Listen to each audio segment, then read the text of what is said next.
Constitutional லா constitution லாவில் மொத்தம் part 22 இருக்குது. 1லேருந்து 22 வரையும் இருக்குது. ஷெடியூல் வந்து 1லேருந்து 12th ஷெடியூல் வரையும் இருக்குது. நம்ம இப்போ பார்க்க போகிறது வந்து part 3 fundamental rights, article 12 to 35.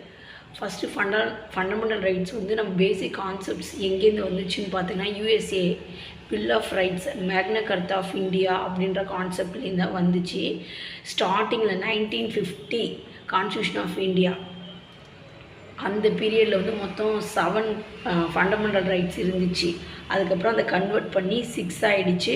Right to ப்ராப்பர்ட்டியை வந்து ஃபண்டமெண்டல் ரைட்ஸாக அது வந்து லீகல் ரைட்ஸை வந்து சேஞ்ச் பண்ணிட்டாங்க. எந்த ஆர்டிக்கல் அதை டெலிட் பண்ணாங்கன்னா 44th அமெண்ட்மெண்ட் 1978, டேட் வந்து 26/1978 வந்து டெலிட் பண்ணிட்டாங்க. லீகல் ரைட்ஸாக கன்வெர்ட் பண்ணிட்டாங்க. அது வந்து ஆர்டிக்கல் 307 இருக்குது. ஃபண்டமெண்டல் ரைட்ஸ் சுப்ரீம் கோர்ட்டுக்கு பார்த்தீங்கன்னா ஆர்டிக்கல் 32, ஹைகோர்ட்டுக்கு பார்த்தீங்கன்னா ஆர்டிக்கல் 226. இதை வந்து நம்ம கேரண்டர் ஆஃப் த ஃபண்டமெண்டல் ரைட்ஸ்ன்னு சொல்கிறது.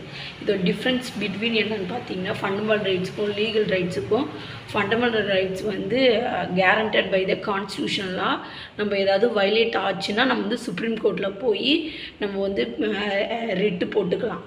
இதுவே லீகல் ரைட்ஸ்னால் guaranteed by the ordinary law தான். அதேமாதிரி வந்து ஆர்டினரி லா மூலயமா தான் அது உண்டான லீகல் ரைட்ஸு அதோட சொல்யூஷன் நம்ம வந்து தேடிக்க முடியும். தேங்க்ஸ் ஃபார் வாட்சிங் திஸ் வீடியோ.